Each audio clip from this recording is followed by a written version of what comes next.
අන්තර් සමාජ තුන්දෙනෙක් ක්‍රිකට් තරගාවලියේ බ්ලූම්ෆීල්ඩ් සහ මුවස් අතර මේ තරගය ඉකුද්දා පැවැත්වුණේ කොළඹ කෝල්ස් ක්‍රීඩාංගණයේදී. මෙම තරගයේ පළමු ඉනිම සඳහා බ්ලූම්ෆීල්ඩ් කණ්ඩායම සියලු දෙනා දෙවි ලකුණු 229ක් රැස් කළ අතර ඊට පිළිතුරු ලෙස මුවස් කණ්ඩායම පළමු ඉනිමට සියලු දෙනා දෙවි ලකුණු 322ක් රැස් කළා.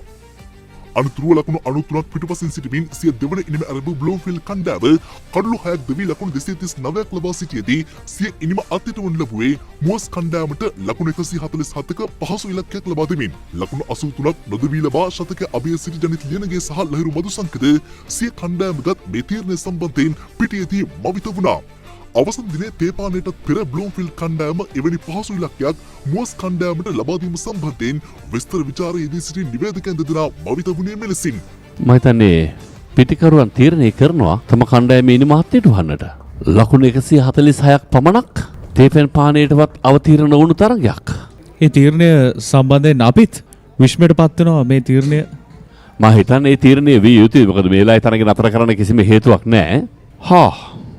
සෑහෙන ආందోලනාත්මක තීන්දුවක්. මේ තීන්දුව දිහා ඒස් කැපිටල් කණ්ඩායම සෑහෙන විමසිල්ලෙන් යුතුව බලා සිටීවි. ඒ අනුව ලකුණු 147ක පහසු ඉලක්කයක් හඹා යාමට පිටිට පිවිසි මුවස් කණ්ඩායම පන්දු 32යි පන්දු 5ක් අවසානයේ කඩලු 6ක් පමණ දෙවි එම ඉලක්කය පසු කර යාමට සමත් වුණා. මෙම ජයත් සමග තුන්දෙන ක්‍රිකට් තරගාවලියේ සුපිරි අටවටේ ප්‍රසාද ලකුණු සටහනේ පෙරමුණ ගැනීමට මුවස් කණ්ඩායමට හැකියාව ලැබුණා. කෙසේ වෙතත් කෝල්ස් ක්‍රීඩාංගණයේ පැවති තුන්දෙන තරගයේ මුවස් කණ්ඩායමට ලකුණු 147ක පහසු ඉලක්කයක් ලබා දීමට බ්ලූම්ෆීල්ඩ් කණ්ඩායමගත් තීරණය දැඩි ආందోලනයකට තුඩු දී ඇති අතර මේ තරගය පිළිබඳ සැකද මතු ඇති බවයි පැවසෙන්නේ. ඒ අනුව මේ තරගය සම්බන්ධයෙන් වහම පරීක්ෂණයක් ආරම්භ කිරීමට ශ්‍රී ලංකා ක්‍රිකට් ආයතනයේ අවධානය යොමු තිබෙනවා.